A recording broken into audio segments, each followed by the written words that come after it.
Anne-Antoine sont thérapeutes et formateurs en soins esséniens. Anne et Antoine, que sont donc les soins esséniens? Alors je vais commencer par répondre à cette question parce qu'effectivement les soins sont appelés, ces thérapies sont appelées soins esséniens parce qu'à l'époque essénienne, c'est-à-dire il y a 2000 ans, à l'époque du Maître Jésus, les Esséniens surtout étaient extrêmement connus en tant que thérapeutes. Et on peut dire que toutes les personnes de l'époque, lorsqu'il y avait des choses graves au niveau de la santé, faisaient appel à eux parce qu'ils savaient qu'ils avaient des études qui étaient extrêmement poussées. Les études en soins esséniens ou en thérapie essénienne prenaient au moins 12 ans, à peu près, entre 10 et 12 ans. Et dans ces études-là, il y avait effectivement une connaissance parfaite du corps physique, une connaissance poussée de tous les corps subtils, c'est-à-dire qui montrait que effectivement on n'était pas uniquement un composé de physique. Et puis aussi tout ce qu'on pourrait appeler maintenant la psychologie et aussi les blessures de l'âme ou les souffrances de l'âme. Donc c'était vraiment une prise en compte de l'être global. Au même titre, je pourrais dire que ce qu'on appelle la médecine chinoise, au même titre que la médecine ayurvédique, si ce n'est que la médecine essénienne a été beaucoup moins connue, parce que bon, c'est un enseignement qui était oral essentiellement, et qui appartenait à un groupement qui était sans doute plus restreint, même si Jésus à l'époque a effectivement utilisé ses soins et est allé bien au-delà, bien entendu. Mais pour moi, ça allait même l'être de noblesse que les deux médecines que je viens de nommer, parce que effectivement, ce sont des médecines très poussées. Anne, est-ce que les Esséniens sont à l'origine de ces soins? Alors c'est une question qui est effectivement intéressante parce que bon, on les a appelés soins esséniens parce que les Esséniens les pratiquaient beaucoup et qu'ils étaient connus à l'époque. Mais ces soins sont beaucoup plus anciens. Ce sont des soins qui sont à la fois extrêmement vieux, extrêmement anciens et extrêmement futuristes. Alors je vais vous expliquer. C'est-à-dire que ce sont des soins qui étaient pratiqués aussi à l'époque de l'Égypte. Ces soins-là étaient également pratiqués à l'époque de l'Atlantide, de ce grand continent disparu. Et ces soins avaient été transmis aux Atlantes par des êtres des étoiles. Donc ça peut paraître étrange évidemment de parler de cette façon-là, mais il faut savoir qu'à un moment donné, on s'est aperçu que sur la planète Terre, il y avait beaucoup d'autres groupements, beaucoup d'autres races, qui eux-mêmes pratiquaient des soins qui ressemblaient aux soins esséniens. Par exemple, si je m'adresse à des Indiens Hopi, chez eux, je peux voir qu'il y a des soins qui ressemblent tout à fait à ce qu'on pratique. Certains soins, en tout cas. Chez les Mayas, il y a aussi des soins qui ressemblent.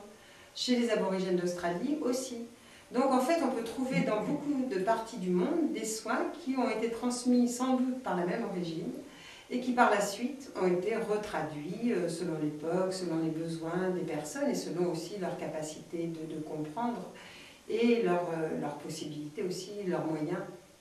De ce qu'ils avaient à l'époque en tout cas. Donc on peut voir que ce sont des soins qui sont répandus sur la planète Terre, mais dont l'origine est la même. Alors je peux vous dire ça parce que bon, moi j'ai retrouvé ces soins esséniens, parce que lorsque j'ai écrit le livre de mémoire d'Esséniens, il s'est avéré qu'en faisant l'expérience de ce passage dans le temps, cette expérience de voyage astral et ensuite de pénétrer dans les annales akashiques, c'est-à-dire dans la mémoire du temps, de l'époque d'il y a 2000 ans où j'avais eu une vie en tant qu'essénienne et en tant que thérapeute essénienne. Donc j'ai pu voir à ce moment-là et retrouver ce que je faisais, ce que je posais comme geste, les enseignements que je recevais, enfin tout ce qui me m'était enseigné donc à l'époque au niveau de ces soins. Et ça a été le premier déclic pour moi de ces retrouvailles avec cette thérapie. Et à ce moment-là, j'ai commencé à avoir envie, évidemment, de pouvoir la mettre, disons, à disposition de façon beaucoup plus concrète. Et commencer déjà moi-même à réapprendre à la pratiquer, et ensuite pouvoir à nouveau l'enseigner, la proposer à d'autres, bien entendu. De façon...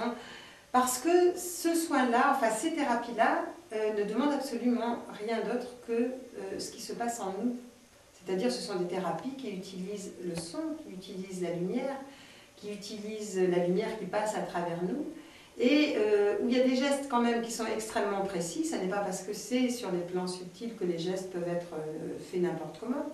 Donc il y a des gestes extrêmement subtils, enfin extrêmement précis, Et en même temps, on peut parler d'actes presque chirurgicaux sur les plans subtils. Donc c'est tout un enseignement en fait, mais qui vient disons que de sources très lointaines. Et en même temps, je dis qu'ils sont futuristes parce qu'ils tiennent compte de la globalité de l'être. Alors bien sûr, on n'est pas les seuls en soins esséniens à tenir compte de cette globalité. Il y a bien d'autres thérapies et d'autres médecines qui en tiennent compte, mais disons que c'est une des médecines qui en fait partie. Merci Yann. Donc Antoine, ces soins sont considérés comme des soins énergétiques. En tant que médecin, est-ce que tu peux nous préciser en quoi ils diffèrent de la médecine allopathique?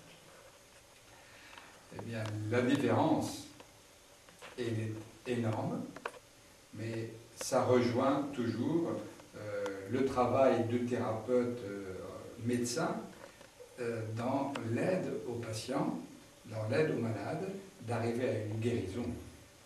Mais c'est une approche bien différente parce que le médecin s'occupe du physique, s'occupe des anomalies physiques qui arrivent et qu'il constate suite à une prise de sang, une radio, un scanner. Le médecin va chercher où sont les anomalies qui causent des symptômes et la maladie.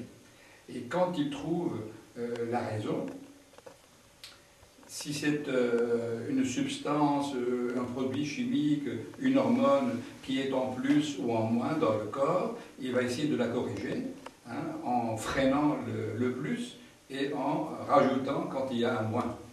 Donc la médecine physique corrige les anomalies et quand il y a des anomalies physiques qu'elle peut corriger par la chirurgie, elle le fait aussi.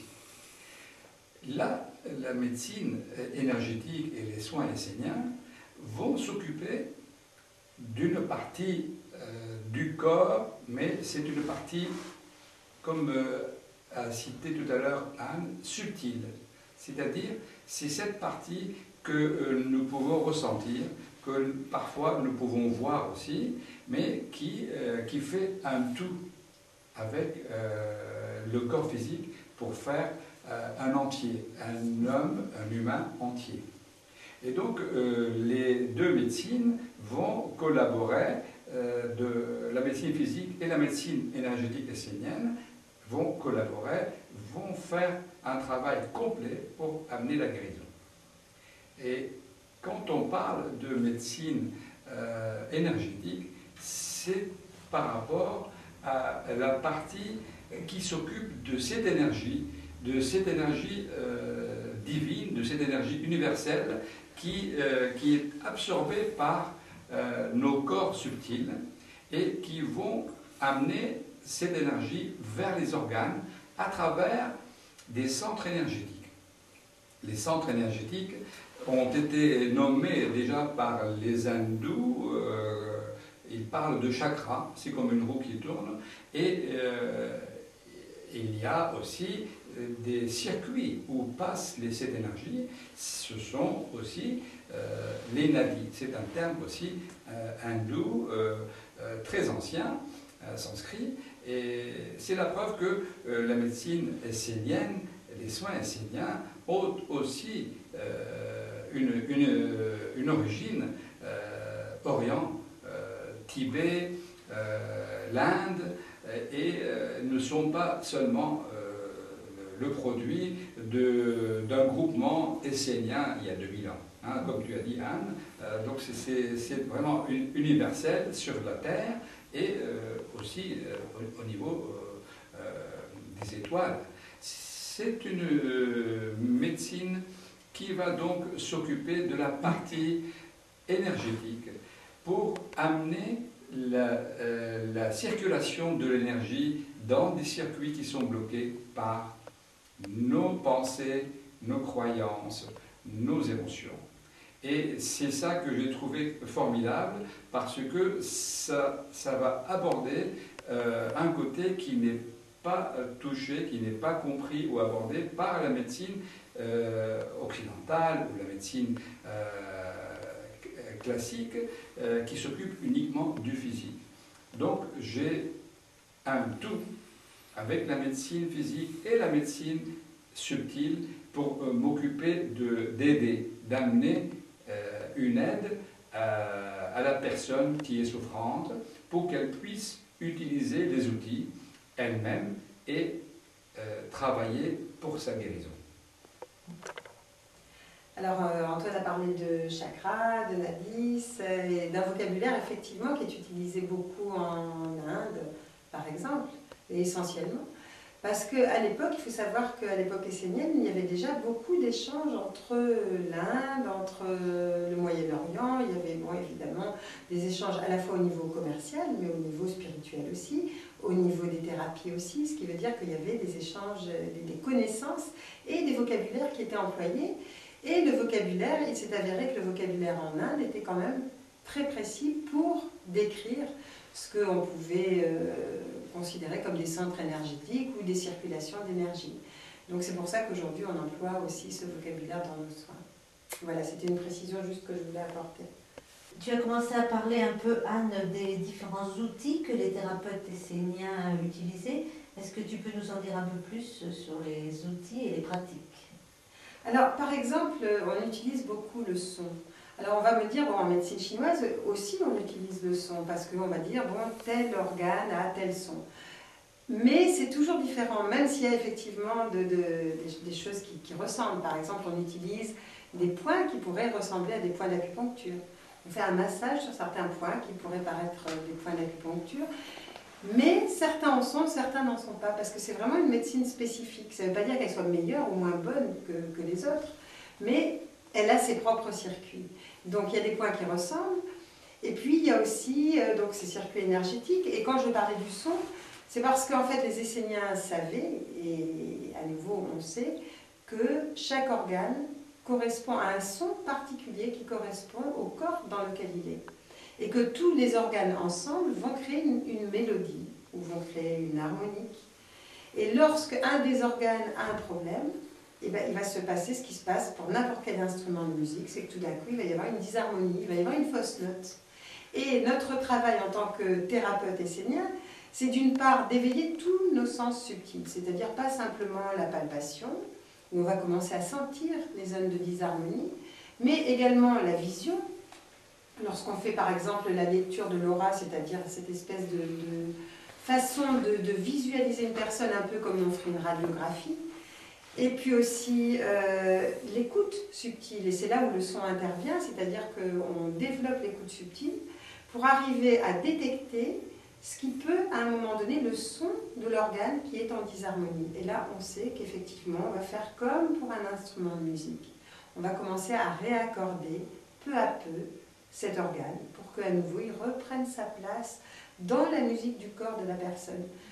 Donc c'est pour ça qu'effectivement les moyens employés ne sont pas toujours faciles à décrire parce que ça demande beaucoup d'introspection, ça demande beaucoup de méditation pour arriver à capter ou à faire en sorte qu'on puisse être à l'écoute de nos sens intérieurs et non plus seulement de nos sens extérieurs.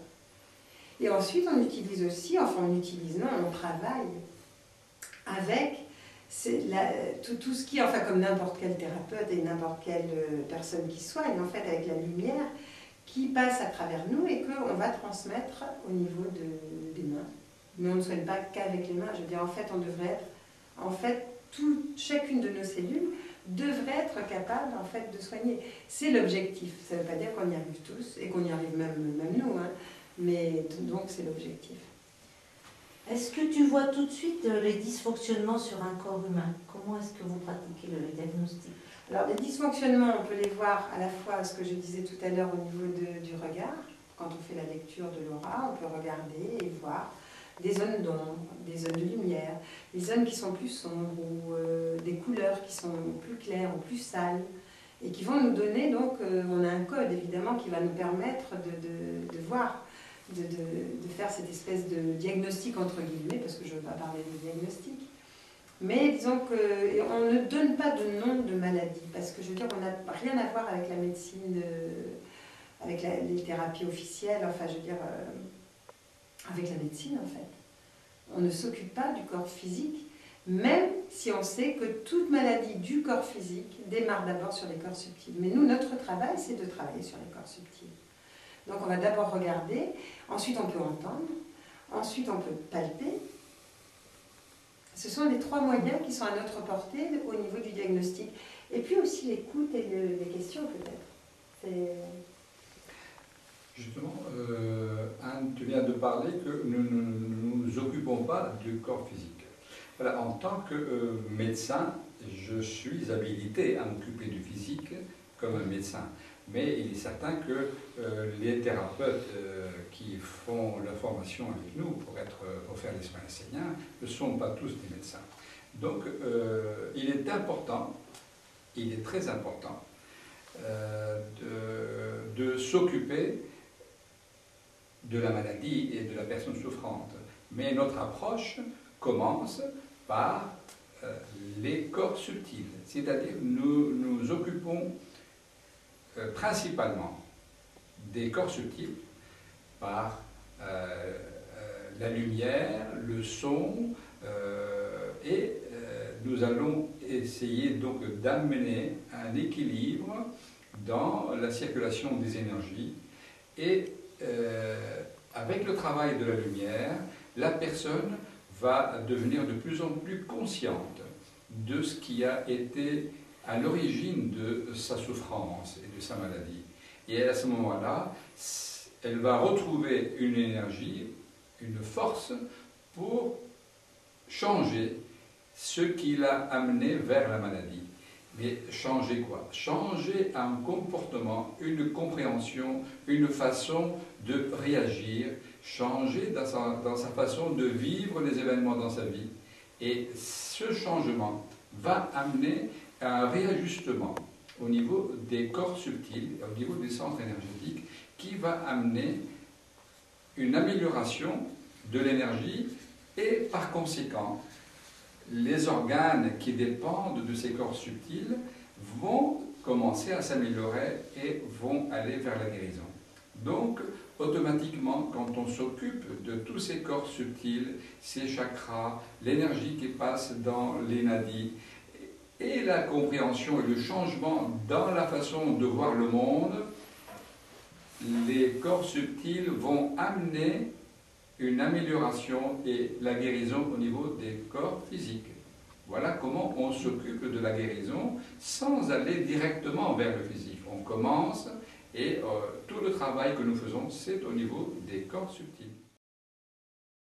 Pour les Esséniens, disons que la maladie se place d'abord toujours sur les corps les plus subtils pour descendre tranquillement ou rapidement jusqu'au corps physique. Et quand ça arrive jusqu'au corps physique, ça veut dire qu'il y a eu beaucoup de sonnettes d'alarme, de signaux qui auraient pu effectivement éveiller notre attention et qui souvent on attend, l'être humain est fait de cette façon-là qu'il attend souvent que ça arrive jusqu'au corps physique pour tout d'un coup se dire mais pourquoi est-ce que j'en suis là ou pourquoi, quel est le dysfonctionnement qui a fait que j'en arrive là. Et à ce moment-là, donc effectivement les soins esséniens normalement devraient être faits pour qu'on n'en arrive jamais à la maladie physique, qu'elle n'arrive jamais sur le corps physique. Donc ça devrait être en fait même une technique, une méthode, parce que je parle de technique mais c'est un peu péjoratif de ce côté-là, mais non, une méthode préventive qui devrait permettre d'arrêter effectivement le mal-être ou le dysfonctionnement avant qu'il n'arrive sur le corps physique. Et là, ça serait l'idéal de ce qu'on peut faire. Est-ce que vous utilisez parfois quelques substances matérielles également? Alors, dans nos soins, nous utilisons le son, bien sûr, et aussi de l'eau que nous pouvons faire boire à la personne, de l'eau toute pure, et des huiles que nous mettons quelques gouttes sur les centres énergétiques et le long des circulations de l'énergie quand nous allons travailler avec la lumière pour mettre la lumière dans les circuits d'énergie qui sont les nadis pour que la circulation se fasse normalement. Donc ce sont les seules choses, mais avec des dilutions des huiles essentielles dans de l'huile de base, et c'est des doses très minimes. Et le son pour moi est un élément extrêmement puissant parce que, bon, vous savez que le son, par exemple, peut briser un cristal, mais de la même façon qu'il peut détruire, un son peut reconstruire, peut redynamiser, peut complètement régénérer un être. Donc c'est un élément, lorsqu'il est utilisé en conscience et d'une façon précise, qui peut être un élément de guérison extrêmement puissant aussi. Donc très concret, même si ça n'est pas un médicament. Mais attention, il n'y a pas de prescription médicamenteuse. Les seuls conseils que nous donnons à la personne, c'est l'acceptation de ce qui arrive, des prières ou des sortes d'intériorisation sous forme de méditation. Voilà. Ce sont les seules prescriptions suite à une consultation ou un soin que nous donnons à la personne. Vous avez parlé de soins par la lumière. Est-ce que vous utilisez des lampes électriques? Est-ce que ces soins s'apparentent à de la luminothérapie? Alors non, on va être un peu plus explicite effectivement parce que la lumière, bon, ça peut être un terme extrêmement vague. Qu'est-ce qu'on peut faire avec la lumière? Quelle lumière? En ce qui concerne les soins esséniens, c'est vraiment prendre cette énergie qu'il y a partout et qu'on va condenser et pour lesquels on va servir de canal qui va nous permettre de, par la suite, la renvoyer, disons, sur les endroits qui en manquent. Parce qu'en soins esséniens, les Esséniens considéraient que, en fait, la maladie était toujours due à une absence de lumière, à une absence de ce qu'on appelle le prana, en fait, cette énergie qui circule partout. Et quand un organe était malade, ou quand une partie du corps était malade, c'était parce qu'il y avait un manque de lumière, un manque de cette énergie, donc un vide. Ce qui fait qu'en soins esséniens, on n'enlève pas quelque chose, on ne va pas jeter quelque chose, on n'enlève pas une maladie, mais au contraire, on va remplir de cette lumière qu'on peut appeler divine pour certains, qu'on peut appeler cosmique pour d'autres, ou peu importe, en fait, c'est pas l'appellation n'a que peu d'intérêt. Disons, c'est cette énergie qui va permettre après de reconstruire ou disons, de redynamiser les zones qui sont sombres dans les corps subtils. Et donc forcément par répercussion dans les corps physiques. Quand on vous dit corps subtil, corps physique, par exemple, quand on voit une mauvaise circulation dans les grands circuits énergétiques sur le plan subtil, eh bien on sait que fatalement, si ces circuits-là ne sont pas remis en état dans un laps de temps suffisamment rapide, ou dans un laps de temps suffisamment court, petit à petit, ça va aller jusqu'au corps physique, si ça n'est pas déjà fait, et donner des problèmes de circulation dans le physique. Donc les deux sont très liés, même s'il y a toujours un temps entre les deux. Et cette lumière, elle va servir à faire recirculer l'énergie et à re-remplir les endroits qui sont en vide, surtout. Vous avez parlé de 12 ans de formation pour les thérapeutes esséniens il y a 2000 ans. Et donc aujourd'hui, est-ce que c'est aussi long? Non, heureusement que ce n'est pas aussi long. Les médecins, c'est vrai que les médecins sont formés à la base pour 7 ans. Mais après, il y a des années de spécialité aussi. Hein, il y a pas mal de médecins qui font 12 années de formation. Mais pour les thérapeutes esséniens, la formation de base, c'est 40 jours. Ça me fait penser que Jésus a passé 40 jours dans le désert, à jeûner, à se préparer. Les étudiants qui font la formation avec nous doivent passer aussi 40 jours. Ce n'est pas dans le désert essénien, mais c'est 40 jours de travail sur soi et d'initiation à des approches, des techniques et des gestes qu'ils vont pratiquer pour aider la personne elle-même, le malade, à son auto-guérison. C'est-à-dire que c'est le point très important qui diffère et qui change par rapport à la médecine officielle. Dans la médecine officielle, le patient vient demander qu'on lui enlève la maladie. Et donc tout le pouvoir est donné aux thérapeutes, aux médecins, pour amener les outils et les approches et les gestes qui vont enlever la maladie, qui vont stopper la maladie. Dans l'approche des soins esséniens, les soins esséniens vont amener des outils qui vont aider la personne dans son réveil et dans son auto-guérison. Hein, c'est la personne elle-même qui va se prendre en charge pour traverser cette étape difficile qu'est la maladie et la souffrance, et pour aussi traverser comme un courant d'eau vers la rive de la guérison. En fait, elle reprend son pouvoir, quoi. Oui. Elle est consciente de sa propre force et elle collabore avec le thérapeute. Et c'est à ces personnes-là qu'on s'adresse. Évidemment, on ne peut pas s'adresser dans ce type de soins, enfin, au type de thérapie, à des personnes qui vont chercher une pastille ou qui vont venir chercher un médicament qui va faire le travail à leur place. Donc c'est vraiment à une frange de population qui a vraiment l'intention de contribuer à sa propre guérison, en sachant que tout, en définitive, est auto-guérison. Et ce que je voulais dire pour les soins esséniens, c'est qu'on dit toujours aux personnes qui veulent faire ces thérapies-là ou qui veulent suivre nos formations, qu'il faut qu'elles sentent bien que pour elles, ce ne soit pas quelque chose de contraignant, parce que ça demande toujours du temps, ça demande de la persévérance, surtout, ça demande beaucoup de patience.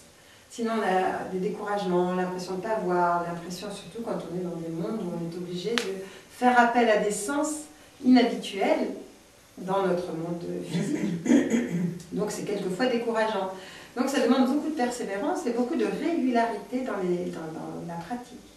Et il faut que ce soit comme un jeu. Et je compare souvent ça à, par exemple, aux musiciens. Le thérapeute essénien est comme un musicien, c'est-à-dire que au début, bon, il va commencer à apprendre des gammes avec sa tête, avec son mental, et puis il va apprendre. Et puis ensuite, il va devenir l'instrument de musique. Et l'idéal, l'objectif, c'est qu'il devienne la musique elle-même. Et à ce moment-là, ça deviendra un grand musicien. Et à ce moment-là aussi, en thérapie, ça deviendra un thérapeute du niveau idéal. Donc vous avez parlé à un moment de notre entretien d'auto-guérison. Est-ce que vous pensez que est-ce que vous pourriez approfondir cette notion d'auto-guérison? Est-ce que vous pensez que les soins esséniens sont appropriés en cas de maladie grave, par exemple?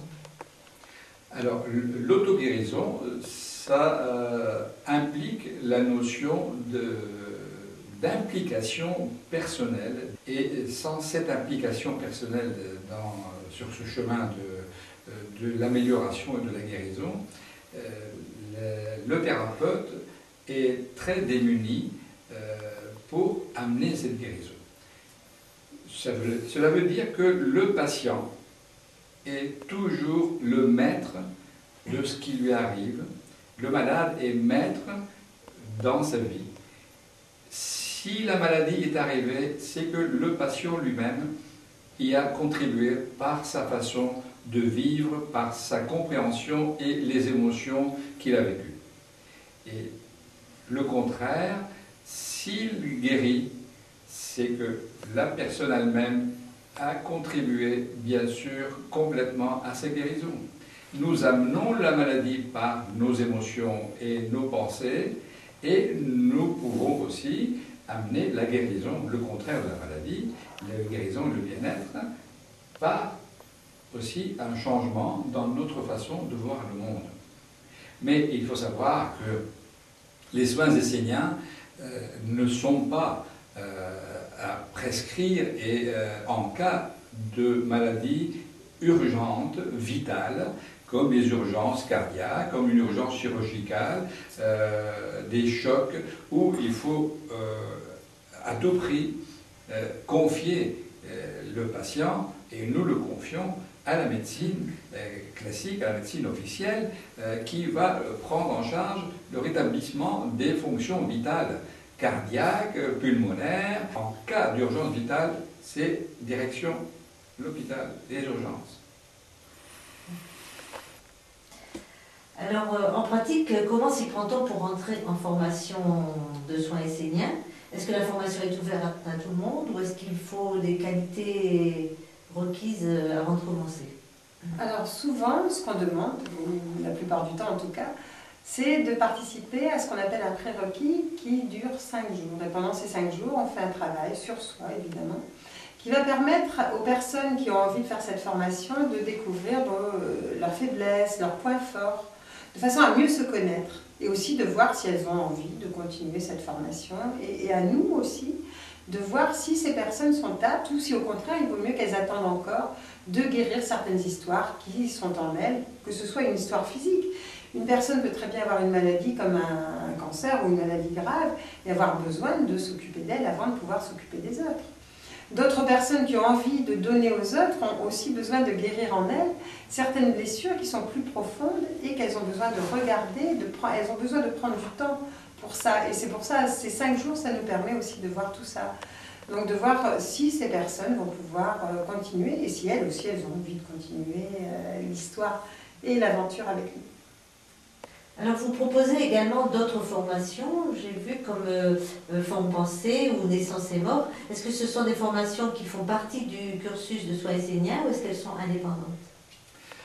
Quand j'ai parlé de 40 jours de formation pour les thérapeutes, c'est-à-dire que ce sont 40 jours qui incluent une partie de thérapie proprement dite et une partie qui sont 3 formations. C'est un travail sur soi, comme la rencontre avec soi, comme le travail sur sa naissance, sur les moments de passage comme la mort, et le travail sur nos croyances et nos formes de pensée. Ce sont des stages qui sont ouverts à tous, thérapeutes ou non.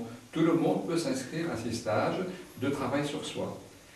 Et donc, ces stages de travail sur soi font partie de la formation complète inclus dans les 40 jours. Anne et Antoine, merci pour toutes ces informations. Merci. Maintenant, pour des précisions complémentaires et plus de détails, vous pourrez aller consulter le site internet soi.fr.